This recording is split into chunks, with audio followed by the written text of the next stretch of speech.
بسم اللہ الرحمن الرحیم۔ السلام علیکم ورحمۃ اللہ وبرکاتہ۔ محترم دوستوں، حضرت انس رضی اللہ عنہ فرماتے ہیں،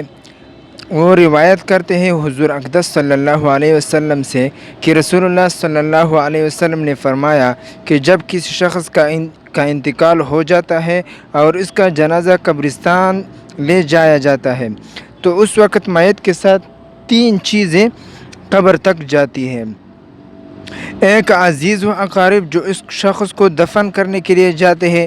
دوسرا اس کا مال ساتھ جاتا ہے، اس لیے کہ بعض جگہوں پر یہ رواج ہے کہ مرنے والے کا مال قبرستان تک ساتھ لے جاتے ہیں تاکہ اگر اس پر کسی کا قرض ہو تو وہ بھی ادا کرے، اور تیسرا اس کا عمل ہے جو اس کے ساتھ جاتا ہے۔ پھر فرمایا کہ قبر تک اس کو پہنچانے کے بعد 2 چیزیں واپس لوٹ آتی ہے، ایک عزیز و اقارب اور دوسرا اس کا مال وغیرہ، اور تیسری چیز یعنی اس کا عمل وہ اس کے ساتھ قبر میں جاتا ہے۔